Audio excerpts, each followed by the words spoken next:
Pratom, mabalin nga tugaw tayo pati uray 3 minutes. Narigat no, kahit kung agtugaw kayo pang aginan ha, tamadamdama, no, nagsawa ka kon, katuloy-tuloy, kat main enjoy tayo, tisasaw niya po Diyos. In behalf of our pastor na he is far away, he's in Manila. I think maybe he will be the speaker this afternoon or this morning sa anniversary ng ating church, sa ating mother church sa Manila, sa CSI. At of course, by his instruction and reminder sa mga leaders, we were all given assignments to stay focused on the activities within the whole day of Sunday para sa atin. Kaya laging wala man ang ating pastor, ay ini-enjoy pa rin natin. Nakita natin yung kasiyahan na sa puso natin na nandito sa loob ng simbahan kahit wala siya. Kaya sabi ko nga, bakit kaya nung kung wala ang ating pastor, nung nagmi-meeting kami, bakit kaya nung walang ating pastor, hinahanap-hanap natin siya na bumalik na.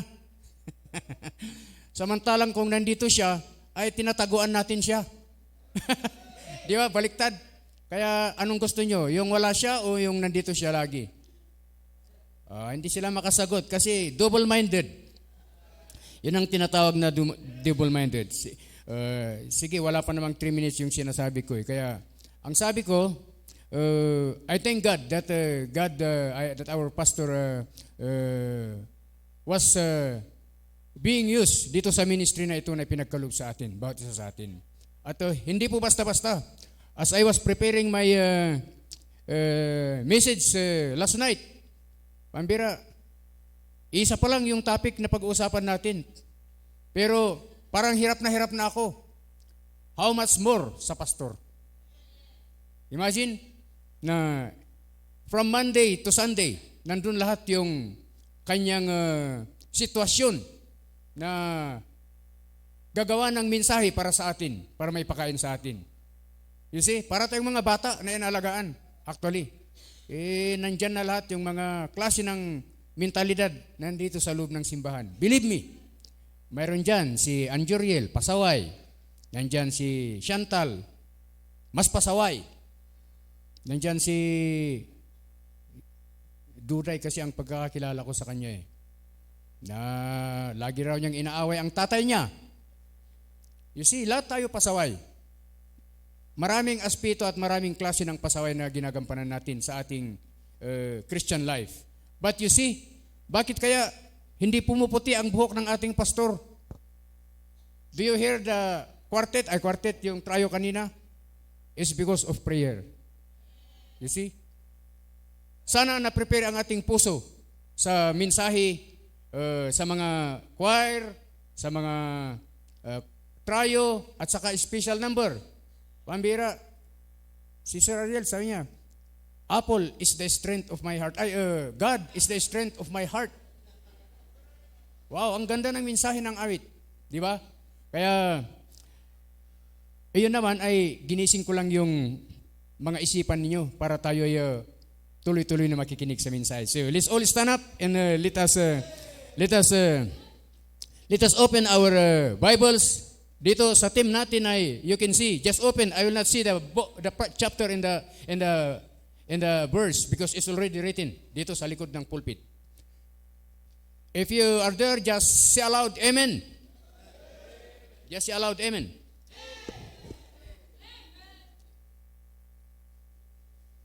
Okay. So, nandun na ba kayo? Are you ready? Sabi rito, babasahin ko sabi niya rito, as our team. Now, therefore, dito sa Joshua chapter 24, verse 14 to 15, sabi niya rito, now, therefore, fear the Lord and serve Him in sincerity and in truth. And put away the gods which your fathers served on the other side of the flood and in Egypt, and serve ye the Lord. And if it seem evil unto you to serve the Lord, choose you this day whom you will serve, whether the gods which your fathers served that were on the other side of the flood, or the gods of the Amorites in whose land you dwell. But as for me in my house, sabi niya, but as for me in my house, we will serve the Lord. Wow, ang ganda ng tema ng ating simbahan. 2022, yan ang tema na natin the whole year. And let us see what will be the outcome, kung ano yung mangyayari sa atin ng the whole 22 if we are still intact doing this message na isinulat dito sa harapan natin, sa likod natin. Okay, let us pray. Most precious and loving Father, salamat po sa araw na ito, Panginoon, na binigyan mo po kami ng magandang araw na kami po ay makapakinig ng iyong mensahe, Panginoon.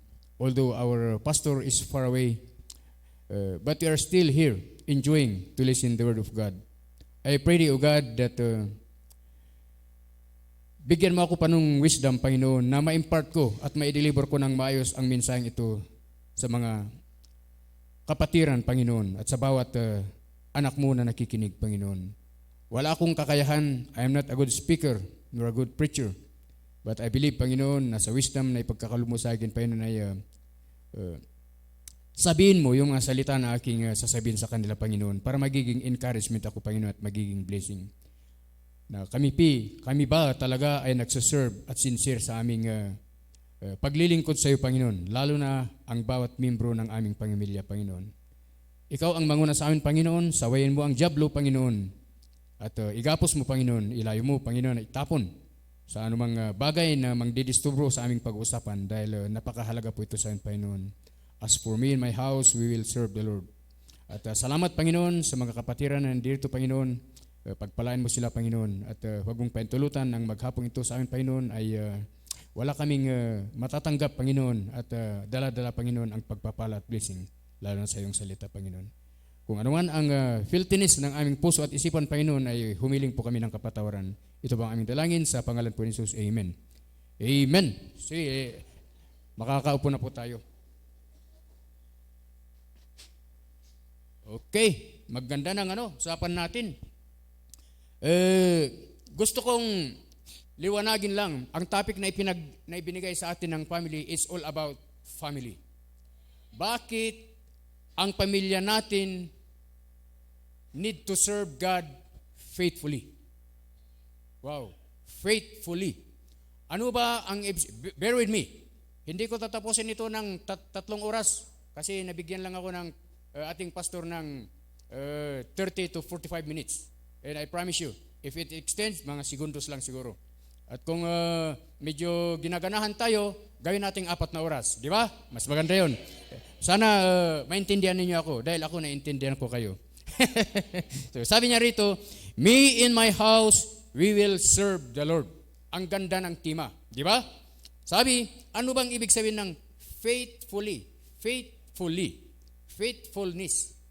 Faithfulness. Sa aking pagkakalam, faithfulness means katapatan.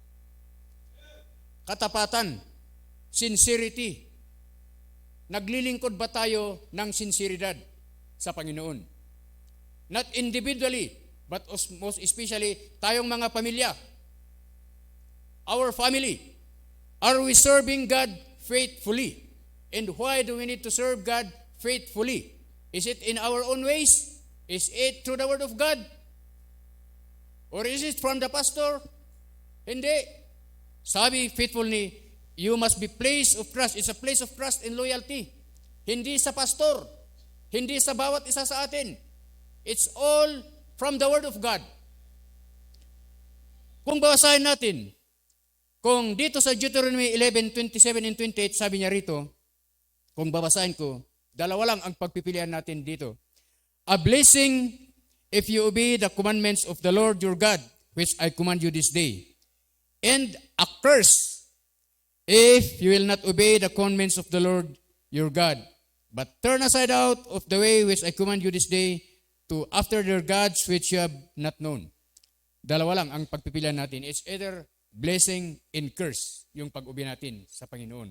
But, sasabihin ko, to serve God faithfully is to serve others. And it is the greatest form of charity. Ano bang charity? Pag-ibig. Hindi yung charity na PCSO. Charity means love. Pag-ibig. This love is the pure love of Christ. You see, serving God and others faithfully, withhold our heart, may paraan ng pagbibigay natin sa Panginoon ang best natin. At pinapasalaman natin siya sa mga binibigyan at naibigay niya sa atin. Yung naibigay niya at ibibigay pa sa atin ay doon natin may papakita ang ating pasasalamat sa Panginoon. And why do we need to serve God? Nandan yung respeto. Bakit tayo magsaserve sa Panginoon? Respect. Also from understanding and appreciating what great things God had done for us. Kung ano yung napakahalagang ginawa ng Panginoon sa atin, yun ang dapat nating pasalamatan. Kaya nga sa team natin, as for me in my house, we will serve the Lord. Tapos na tayo, pwede na tayong umuwi. Sabi ko, 30 to 45 minutes lang. That is just my introduction. Actually. Pero sabi niya rito, bakit nga ba kailangan natin na mag-serve or maglingkod sa Panginoon faithfully? Alam nyo, kung pakikinggan natin yung nangyayari sa atin, yung unang-una, sasabihin ko yung sitwasyon natin. Our appearance at the judgment of Christ. Why we need to serve God and our family. Remember, try to see and imagine, analyze ninyo, our appearance at the judgment of Christ.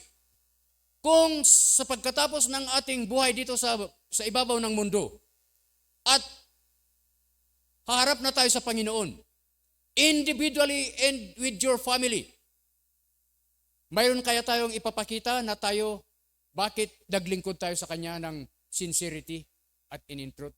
No. This is a good reason for a family to serve God dahil each and every one of us shall give account to himself to God. Hindi lang individually, family. Ang tanong ko, gusto ba ninyo na halimbawa, yung pamilya ko, si Jan ay si Paulo, pupunta sa impyerno. Yung misis ko sa purgatory, yung misis ko sa langit. At ako naman, dito sa lupa, maiwan. Pag ginudge na tayo ng Panginoon. At sinabi, how did you serve me when you were living in the earth? Masaya kaya tayo na tayo maglilingkod ay na makikita natin ang Panginoon ni yung isa nandun, yung isa nandun, yung isa nandun. No. I'd rather and ought to say, nandun lahat yung pamilya ko sa paanan or sa tabi ng Panginoon. See, ang ganda, sabi niya, dahil kung hindi na ikaw at ang pamilya mo maglilingkod faithfully, judgment will be prepared for each and every member of your family. Judgment. Our judgment. The appearance at the judgment seat of Christ. Nako, nakakapakinig, di ba? Why we need to serve God faithfully. For God shall bring every work into judgment with every secret things, whether it be good or whether it be evil. Pag dito marami. Maraming evil, maraming good. Our family should fear God and keep His commandments. Kailangan magkaroon tayo ng takot lagi sa Panginoon. Kung babasahin mo doon sa book of Joshua, doon sa first, sabi niya rito sa Joshua 1:8, fear the Lord. At kung babasahin mo naman sa book of Ecclesiastes, anong sabi niya dito? Here, therefore, the conclusion of the whole matter. Fear God, nandun. Dapat matakot tayo sa Panginoon. Dahil pag dumating ang judgment sa atin, sa ating buhay, lalo na sa bawat membro at sa ating pamilya, nakakalungkot. Nakakalungkot. Bakit? Kamo? Yung anak ko nandun sa impyerno, ako nasa langit, yung misis ko nasa purgatorio. Matutuwa kaya ang bawat isa sa atin? No! Hindi ako matutuwa. Malulungkot at malulungkot ako. Basahin din natin yung nangyari doon sa every time. Maaalala ko si Brett. Ito ang landmark. Yung moniker. Ano bang moniker? Yung tatak pala sa kanya. Na pag may namatay, pupunta siya doon. It's all about Lazarus in the rich man. Di ba? Kung ako, poor na lang ako. Kasi sa langit ako pupunta. Kaysa yung rich man naman na ang pupunta naman niya ay doon na Nagdidildil. Sabi niya, "The tip of my finger, para malagyan lang ng tubig. Idildil mo sa aking dila para ma-comfort naman ako. Makainom naman ako ng kahit tubig lang na maliit." Ayaw ko rin ng ganyan na mangyari sa aking buhay. At ano pa ang sabi dito? Bakit nga ba kailangan natin na mag-serve tayo at maglingkod sa Panginoon? Ito ang napakaganda eh. The love of Christ for us. Yung pag-ibig ng Panginoon sa atin. Kung babasahin natin dito sa 2 Corinthians 5:14, 2 Corinthians 5:14, ang sabi rito, "For the love of Christ constraineth us, because we thus judge that if one died for all, then we are all dead." The love of Christ, ito siguro ay one supreme reason. Supreme reason. Kung ano yung una kong sinabi about the judgment seat of Christ is a good reason. Good reason lang yung sinabi ko sa judgment seat. Pero dito sa love of Christ is one supreme reason why our family need to serve God. Yung ginawa ng Panginoon sa krus ng Kalbaryo. Ang pag-ibig ng Diyos sa atin, na bawat membro ng ating pamilya na naligtas, ang pagkapako niya in dying for us is probably reason enough to a Christian and live faithfully and serve faithfully ang Panginoon. Yung pag-ibig ng Panginoon, ang pagkabayubay niya sa krus ng Kalbaryo, na dumanak ang dugo, magpapanatili sa atin na pinapaalalahanan tayo na may pag-ibig ang Panginoon sa atin. I believe, we in my family, mahal ng Panginoon. Kahit maraming pasaway sa amin. Ako, pasaway na rin. Pasaway ako sa pamilya ko, sa Panginoon, sa pastor, sa simbahan. But you cannot see me. It's just like di ba, may, anong tawag yun? Yung outlook. Di ba? Yung outlook, pag nahuli siya, di ba, ikukulong siya? Pero may outlaw na hindi nahuli, di ba? Marami dyan. Ganyan din tayo. Dito sa loob ng simbahan, hindi tayo nahuli. Marami na nakikita nga, sabi, di ba, Pastor, kahit how far? Yung nakikita ko sa hanggang sa pinakalikod, nakikita niyang, anong tawag doon? Nakapikit. Pero tinitingnan ko, parang lively lahat ngayon Ang bira. Parang magandang pakinggan magandang tingnan. Farsighted ako, pero pag nagsalamin ako, di ko alam kung pikit na kayo. So, ang sabi rito, it would be hard na maghanap ng righteous na tao para mamatay sa atin, di ba? But, Jesus Christ died for sinners. He died for my family. He died for other people. He died for every individual, at He died despite na siya, na-despise siya at na-reject siya. Kung babasahin natin doon sa pabira, napapaluha ako. Basahin niyo yung Isaiah 53. Try to open the book of Isaiah. Anong sabi niya rito? Sa Isaiah, ang sabi na nito, "Who hath believed our report? Into whom is the arm of the Lord revealed?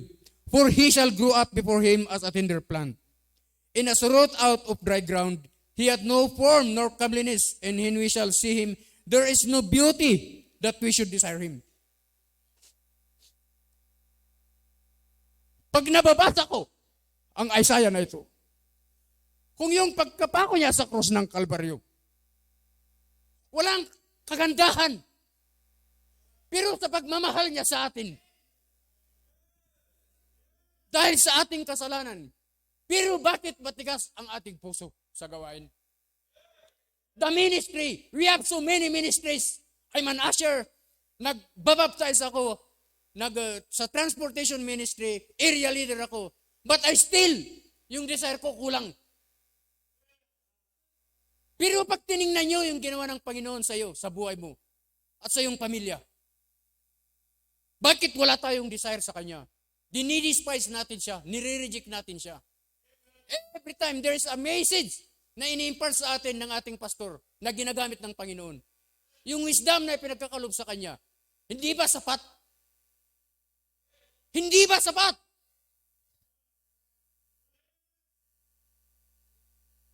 Napakadakila ng Panginoon, pinapasalamatan ko. Kagabi, as we were having our Bible study sa loob ng bahay namin, me and my family, nagkakaroon kami ng discussion. It's all about the topic of our pastor.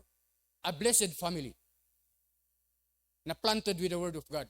Pinapaalalahanan ko sila that you got saved nung kabataan, nung bata pa kayo. Sana mananatili yan sa iyo hanggang sa pagtanda natin. And as a leader, I must have to influence them. Although we don't have different kinds of ministry, but I believe, darating ang panahon, dahil nga sabi ng pastor, keep reminding, keep reminding, keep reminding.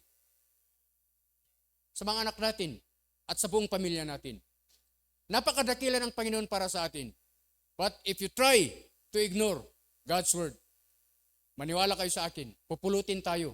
Kung hindi dapat, pupulutin tayo doon sa dapat nating hindi pagkapulutan. And you will regret. And it will be very late. Gaya ng rich man. Ano pa? My family ought to serve God for the gift. He gave to my family. Ano yung binigay ng gift ng Panginoon sa atin? The gift of salvation. When we got saved, we must have, hindi lang yung kaligtasan, ang kaligtasan na nagdala sa amin ng pag-asa, kapayapaan, kasiyahan, at buhay na hindi rin namin nahanapan sa sarili namin nung hindi pa kami ligtas. Tanungin ko ang bawat isa sa atin at sa ating membro ng pamilya. Bakit nung naligtas tayo, tingnan niyo sa loob ng simbahan sa pamamahay ninyo. Ligtas nga kayo, pero anong ginagawa ninyo? Kulang. Kulang. Minsan, pag natapos na ang service, natapos na ang church service natin, after going home, anong ginagawa natin? Minsan, ito na, di ba? Ito na. Wala na yung mensahe. Wala na yung mensahe na napakinggan. It's just a compromise na going to church, pagkatapos doon, pag-uwi ng bahay, wala na.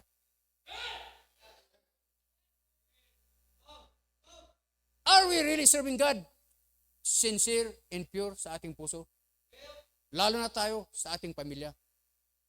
I doubt. This is the time. This is the time na tayo ay gawin natin ang nararapat sa Panginoon. Dapat makuntinto tayo sa lahat dahil sa pag-ibig ng Panginoon sa atin. Sabi rito sa Timothy, but godliness with contentment is great gain. Dapat makuntinto tayo. Sabi nga ni Pastor, pera lang yan. For the love of money is the root of all evil. Ay kung talagang, kung gusto kong magpayaman, nandun pa rin ako sa Australia. Receiving dollars. Honestly, I'm receiving $7,000 a month doon. Pero bakit ko iniwanan? Kwarta lang dayta. Apay daytoy biyag ko, kin daytoy kararwak, kiti kararwa. Nga isu ti dati nga biyag kon ditoy. Nanipod di naligtas ako. Hindi dahil sa matagal ako sa simbahan. No, I'm still growing. It's not because I'm already 21 or 22 years old dito sa loob ng simbahan. Very holy na ako at perfect na ako sa paglilingkod. No. Hindi. Kumakain at uminom pa rin ako ng gatas. Gatas ng salita ng Diyos. Nasasaktan pa rin ako. As a leader sa aking pamilya, nasasaktan pa rin ako sa mga bawat mensahe na narinig ko kung alam kong totoo. Ano ba talaga ang preaching? To stab. Ano ba ang salita ng Diyos? Parang ano yan? Two-edged sword. Balisong. Alam mo yung balisong? Di ba may double blade na balisong? Pag sinaksak ka niyan, di ba, tusok ka agad, patay. Mayroong magaling na nagbabalisong. Pambira, nagyabang. Di ba, ginanon-ganon yung balisong. Pambira, klinip niya. Akala niya nakaklip. Kunwari ganon-ganon, tumutuloy yung dugo sa kamay niya. Nasugat. Nasugat. Ganyan ang ginagawa ng Panginoon sa atin. Kailangan tanggapin natin lagi ang katotohanan because truth will set us free. Yun ang nangyayari sa atin. So, for we brought nothing into this world, and it is certain we can carry nothing out. Pag mamatay tayo, wala, hindi na natin madadala yan. Alam mo kung anong madadala mo lang? Yung isinuot sa'yo, matutunaw din yan. Pambira, tingnan kaya, ang tao talaga, ignorante talaga, no? Pag namatay ang tao, bakit kaya yung patay na pinapalitadahan pa nila yung mukha niya, kung ano-ano pa yung nilalagay na pabango. Pero wala na yan, babalik na yan. Kung mamatay ako ngayon, so be it. But I know na pag namatay ako, because of the salvation that I received, ganun din sana sa bawat membro ng aking pamilya. Not to mention, lahat ng membro ng aking pamilya. Each of them, mayroon man sila o walang ministry, I always encourage them, nakakalimutan nila na may ministry na sila dito dati. Alam mo, natutuwa ako sa manugang ko, sa Monday, na kahit hindi siya nakaka-join sa devotion ng mga health is well. Pero yung naipapamahagi niya, yung pagbibigay niya ng PowerPoint para sa mga kalusugan natin, ay may involvement siya. Sabi ko nga kay Jan, whatever nasasabihin ng ating pastor, lalo na sa simbahan, sa church building, gawin mo. And that is ministry. Sabi ko kay Paulo, go back to your basic.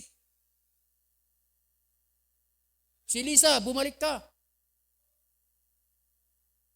Ang hindi ko pa napagsasabihan, yung apo ko Pero marunong na siya. Pag nakikita niya ang ating pastor, nagsisigaw, Amen! Ang tawag niya sa ating pastor, Amen. Ang tawag niya sa ating pastor, Amen. Hindi pastor. So, it is certain. At pangatlo, our appearance at the judgment seat of Christ, ang una. Yung the love of Christ. At yung pangatlo, yung bagong buhay. Yung new life na ipinagkaloob sa atin. Why we are serving? Why do we need to serve God faithfully? Dahil sa bagong buhay na ipinagkaloob niya sa atin. Yung lovely reason, this is a lovely reason. If the first is good reason, the second is supreme reason, the third is a lovely reason. New life should bring our family to serve God. Nung naligtas tayo at bawat membro ng ating pamilya sa kasalanan, dapat ito rin ang dahilan para ang buong pamilya ay bigyang daan para sa paglingkod sa Kanya. When we got saved, basahin natin sa 2 Corinthians 5:17, sabi niya, if any man be in Christ, he is a new creature. Behold, all things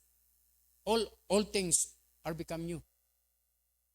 Dapat, nung inilublob na tayo sa baptism, na iniwanan na natin yung mga kasamaan, yung madilim, yung lagim ng ating buhay sa tubig.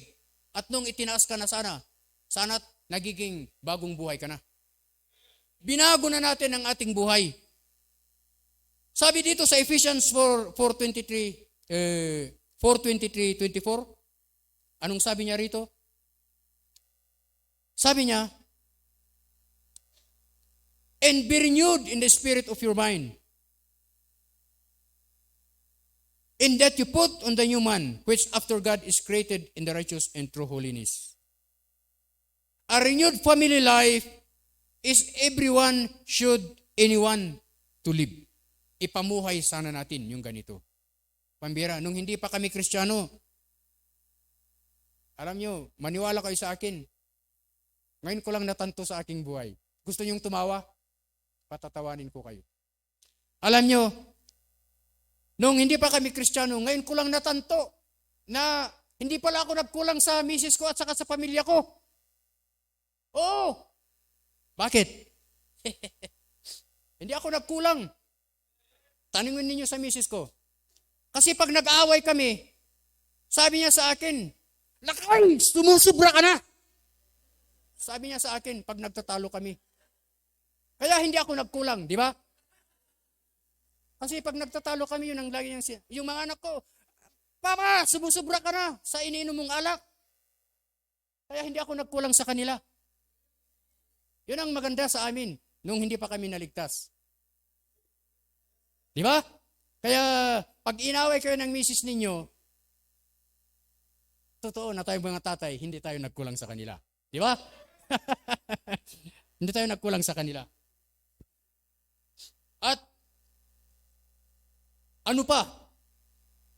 We are almost done. We are near. Being ambassador for Christ. Bakit kailan natin na maglingkod sa Panginoon faithfully? Kasi being ambassador for Christ. Being ambassador for Christ, is a wonderful motive or wonderful reason. Kung yung isa, good reason. Yung isa, supreme reason. Yung pangatlo, lovely reason. At ito, wonderful reason.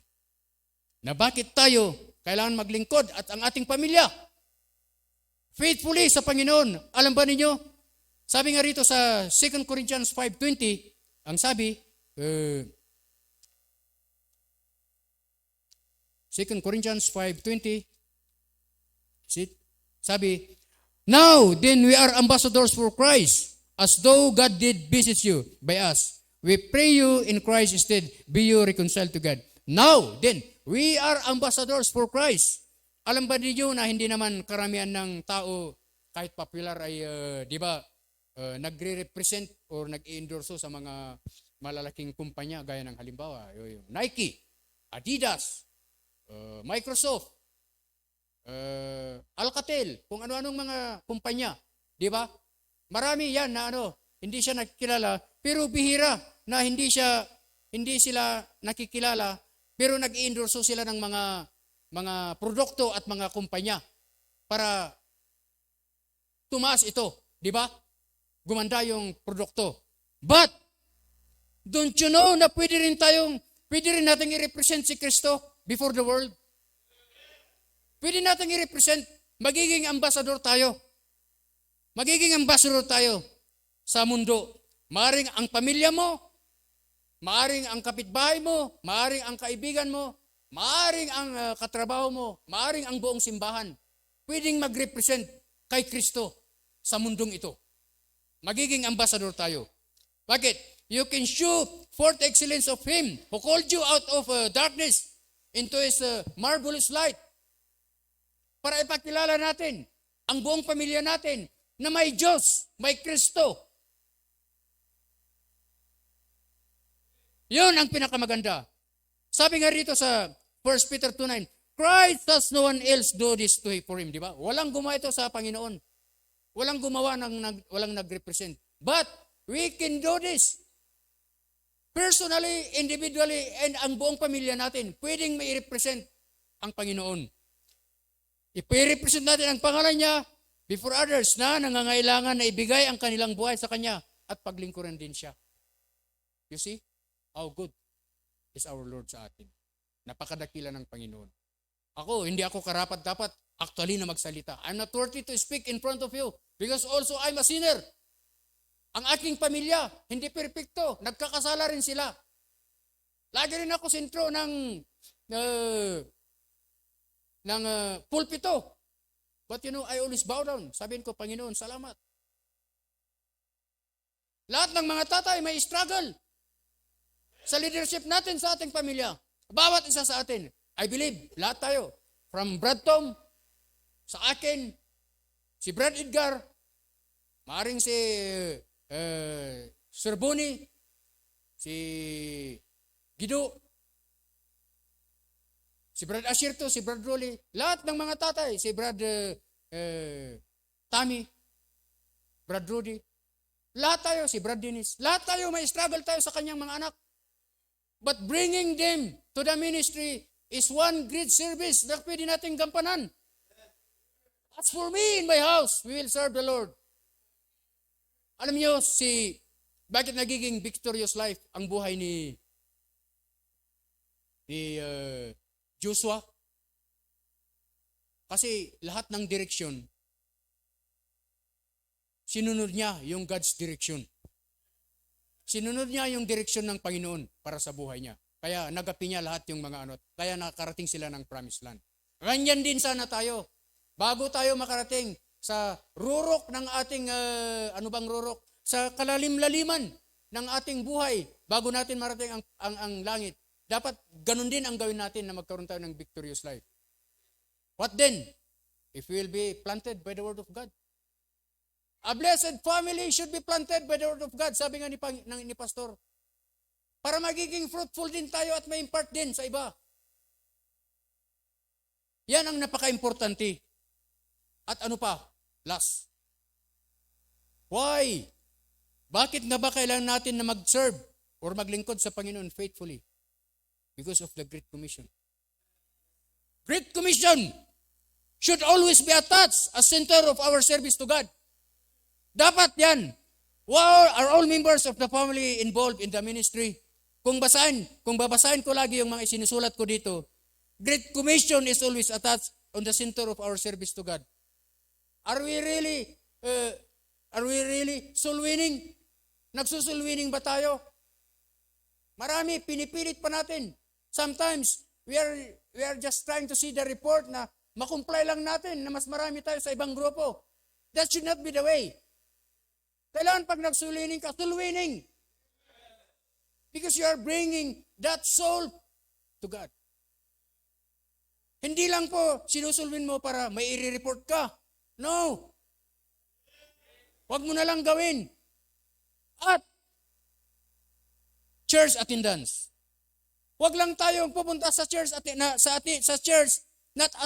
only for attendance sake, but we must have to go to hear and listen the message and i-apply din natin. Kaya nga sabi ko kanina, narinig mo lang yung mensahe. Pagkatapos nung natapos ang mensahe, paglabas pa lang dyan, wala na. Nakalimutan mo na, tinanong mo anong naintindihan mo. Wala lang. Di ba ganun tayo? Ganun tayo. Karamihan. Hindi ako exempted. Nasasaktan din ako. Bawat preaching, nasasaktan ako. Pero kung tungkol sa aking pamilya, lagi kong niyoyo ko. Panginoon, thank you. I encourage all the fathers. Kasi tayo ang leader ng ating tahanan. Me and family, we must have to serve the Lord. We must have to influence our children. Lalo na yung mga asawa natin na it is better to dwell in the corner of the housetop. Di ba? Mahalin natin siya. Pagsabihan natin siya na pag inaaway ka, ikaw ang magsabi sa kanya, sumusubra ka na. Yun ang gawin natin. Yung Great Commission, dapat gawin natin. Are we bringing first-time visitors? Kailangan magdala tayo. Sabi nga ni Pastor Hill na yung offering, ang mga bata, wag nating sabihin basta bata lang yan. Samantala, ang mga bata, minsan, di ba, hindi nag-offering yan. Sabi nga ni Pastor, don't you know that children who don't have offering may offer their lives to the Lord? Maaring paglaki nila, wag nating sabihin, bata lang yan. Pagtiyagaan natin hanggang sila'y lumaki. You see, what are we doing now? It's more than the numbers of the children ay mas marami sa atin ng mga adults. You see? Mas marami sila sa atin. Maraming pasaway ng mga bata, pero we must have to have the patience. We must have to have the patience na lagi, para ma-inculcate sila lagi sa salita ng Diyos. Napakadakila ng Panginoon. Nagpapasalamat ako sa Panginoon, lalo na po sa ganito. I'm not worthy to speak in front of you. But through this message, sana na-impart ko ang encouragement, lalo na sa ating pamilya, na magkaroon tayo lagi ng pagmamahal sa gawain. Ministry, yung ministry na pinagkaloob sa atin, of course, we have the service to others at saka we must have to live for others. At ano ba yung higher calling? Dapat ipursu natin. Ano yung Philippians 3:14? Ganun ba? Ano yun? The higher calling? Oh. Kailangan gampanan natin yun. At higit sa lahat, gusto kong sabihin sa lahat, kailangan matakot tayo sa Panginoon. Si Joshua, nagkaroon siya ng takot sa Panginoon dahil nagiging sincere siya sa paglilingkod ng katotohanan at pagmamahal sa Panginoon. Dahil tayo rin, sabi nga ni King Solomon, this is the whole duty of men. Kailangan matakot tayo sa Kanya. Ang buong pamilya natin magkaroon ng takot upang ma-impart din natin sa ibang tao yung nagagampanan natin as Christians. To end, bakit nga ba kailangan natin na mag-serve at maglingkod sa Panginoon faith? Dapat matakot tayo sa appearance ng judgment seat of Christ. Dahil pag dumating yung judgment na hindi handa ang pamilya mo, anong mangyayari? Kalungkutan, sorrow. At yung pangalawa, yung pag-ibig ng Panginoon sa atin. tandaan natin bakit tayo nagsuserve sa Kanya faithfully. Dahil minahal niya tayo kahit hindi tayo karapat-dapat. At ano pang ginawa niya? Bakit tayo maglingkod sa Kanya faithfully? Because binigyan tayo ng bagong buhay. A new life. At ano pa? Bakit nga ba tayo maglilingkod sa Kanya? Dahil ginawa niya tayong ambasador para sa Kanya, para sa ibang tao. At bakit nga ba tayo naglilingkod sa Kanya? Dahil sa Great Commission. Hindi po siya bumaba rito para anong tawag doon? Yung magpakasikat. Bumaba po siya rito para hanapin ang nawawala, para maligtas. So, I believe na yung mga bagay na ito na aking na-impart sa inyo ay ma-encourage tayo at magiging blessing ako. Although, the pastor is not here, salamat sa Panginoon na kahit wala siya, ay yung puso natin ay nandun lagi sa pagtinig ng salita ng Diyos. At I believe na this day, sa buong maghapon ay mabibless pa tayo. At huwag yung kalimutan, mamaya, may maganda at may speaker pa na magsasalita dito na mag-encourage sa atin. Lalo na, it's all about our family. It's all about family. So, I believe na kung yung mensahe ay malinaw sa atin ay huwag nating kalilimutan na ang Word of God ay nararapat para sa atin, para tayo lumago. Tayo tumayo at manalangin. May we call on Brad Tom for the invitation.